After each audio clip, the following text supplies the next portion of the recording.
Life on the Mississippi by Mark Twain. Chapter 18. I Take a Few Extra Lessons. During the 2 or 2.5 years of my apprenticeship, I served under many pilots, and had experience of many kinds of steamboatmen and many varieties of steamboats.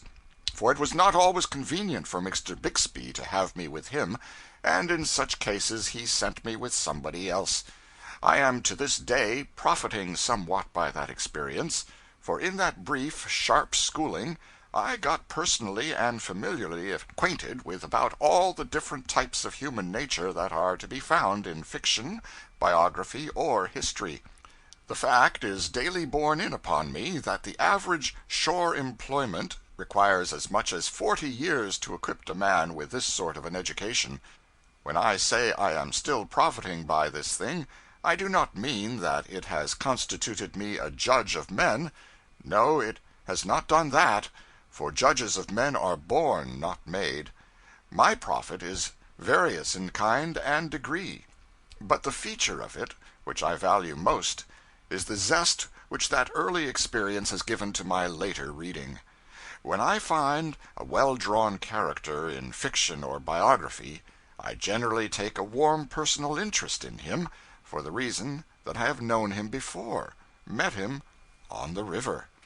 The figure that comes before me oftenest, out of the shadows of that vanished time, is that of Brown, of the steamer Pennsylvania, the man referred to in a former chapter, whose memory was so good and tiresome.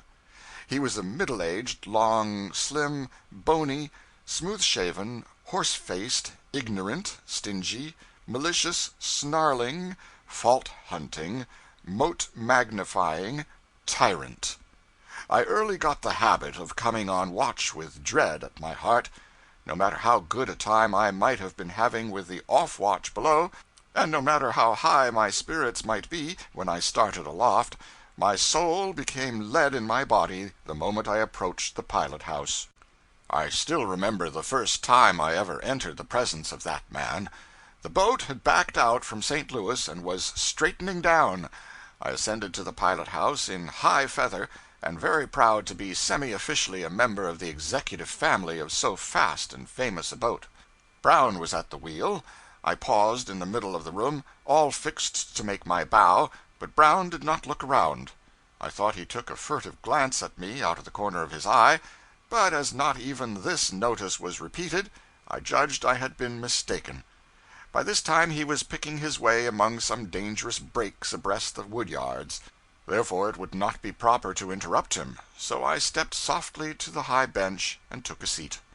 There was a silence for 10 minutes, then my new boss turned and inspected me deliberately and painstakingly from head to heel for about, as it seemed to me, a quarter of an hour.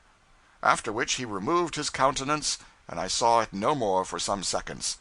Then it came around once more, and this question greeted me: "Are you Horace Bixby's cub?" "Yes, sir." After this, there was a pause and another inspection. Then, "What's your name?" I told him. He repeated it after me. It was probably the only thing he ever forgot, for although I was with him many months, he never addressed himself to me in any other way than "Here!" and then his command followed. "Where was you born?" "In Florida, Missouri." A pause, then, "Dern sight better stayed there." By means of a dozen or so of pretty direct questions, he pumped my family history out of me. The leads were going now in the first crossing. This interrupted the inquest. When the leads had been laid in, he resumed: "How long have you been on the river?" I told him. After a pause: "Where'd you get them shoes?" I gave him the information. "Hold up your foot." I did so. He stepped back, examined the shoe minutely and contemptuously, scratching his head thoughtfully, tilting his high sugar-loaf hat well forward to facilitate the operation, then ejaculated, "Well, I'll be dod-derned," and returned to his wheel. What occasion there was to be dod-derned about it is a thing which is still as much of a mystery to me now as it was then. It must have been all of 15 minutes. 15 minutes of dull, homesick silence, before that long horse face swung round upon me again, and then what a change! It was as red as fire, and every muscle in it was working. Now came this shriek: "Here! You going to sit there all day?" I lit in the middle of the floor, shot there by the electric suddenness of the surprise. As soon as I could get my voice, I said apologetically: "I have had no orders, sir." "You've had no orders? My, what a fine bird we are! We must have orders. Our father was a gentleman, owned slaves, and we've been to school. Yes, we are gentlemen, too, and got to have orders. Orders, is it? Orders is what you want? Dod-dern my skin, I'll learn you to swell yourself up and blow around here about your dod-derned orders. Gway from the wheel!"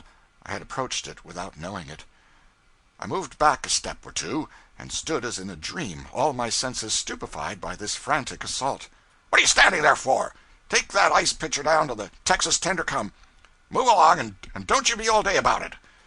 The moment I got back to the pilot house, Brown said: "Here, what was you doing down there all this time?" "I couldn't find the Texas tender. I had to go all the way to the pantry." "Darned likely story. Fill up the stove." I proceeded to do so. He watched me like a cat. Presently he shouted: "Put down that shovel! Deadest numbskull I ever saw! Ain't even got sense enough to load up a stove." All through the watch this sort of thing went on. Yes, the subsequent watches were much like it, during a stretch of months.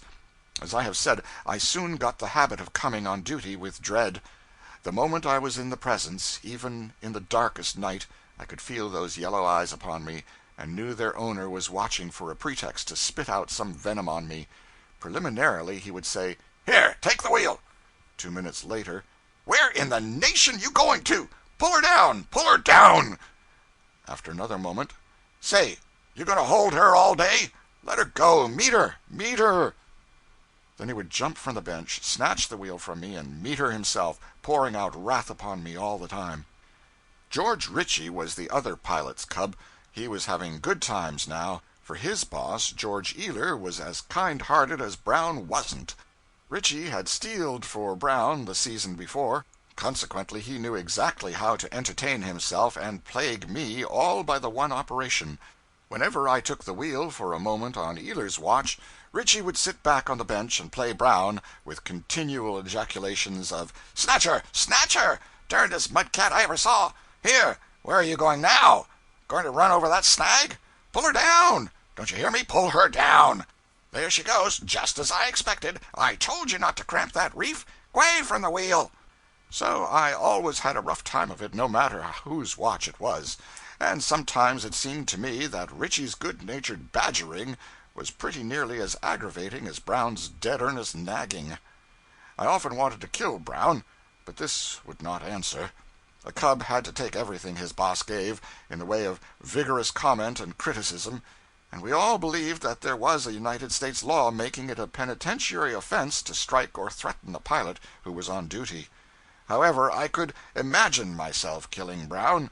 There was no law against that, and that was the thing I used always to do the moment I was abed. Instead of going over my river in my mind, as was my duty, I threw business aside for pleasure, and killed Brown. I killed Brown every night for months, not in old, stale, commonplace ways, but in new and picturesque ways that were sometimes surprising for freshness of design and ghastliness of situation and environment. Brown was always watching for a pretext to find fault, and if he could find no plausible pretext, he would invent one. He would scold you for shaving ashore, or for not shaving it, for hugging a bar, and for not hugging it, for pulling down when not invited, and for not pulling down when not invited, for firing up without orders, and for waiting for orders. In a word, it was his invariable rule to find fault with everything you did, and another invariable rule of his was to throw all his remarks to you into the form of an insult. One day we were approaching New Madrid, bound down and heavily laden. Brown was at one side of the wheel, steering. I was at the other, standing by to pull down or shove up. He cast a furtive glance at me every now and then. I had long ago learned what that meant, viz., he was trying to invent a trap for me. I wondered what shape it was going to take. By and by he stepped back from the wheel and said in his usual snarly way, "Here, see if you've got gumption enough to round her to." This was simply bound to be a success. Nothing could prevent it, for he had never allowed me to round the boat to before. Consequently, no matter how I might do the thing, he could find free fault with it. He stood back there with his greedy eye on me, and the result was what might have been foreseen. I lost my head in a quarter of a minute, and didn't know what I was about. I started too early to bring the boat around, but detected a green gleam of joy in Brown's eye, and corrected my mistake. I started around once more while too high up, but corrected myself again in time.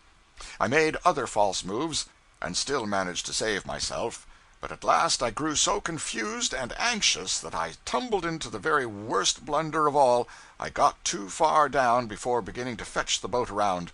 Brown's chance was come.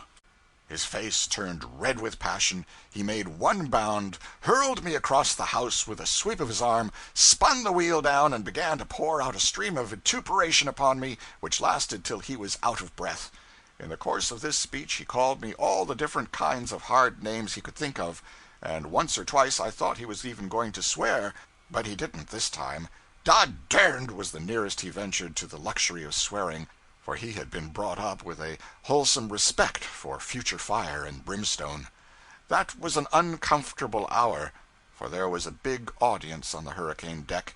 When I went to bed that night I killed Brown in 17 different ways, all of them new. End of chapter 18.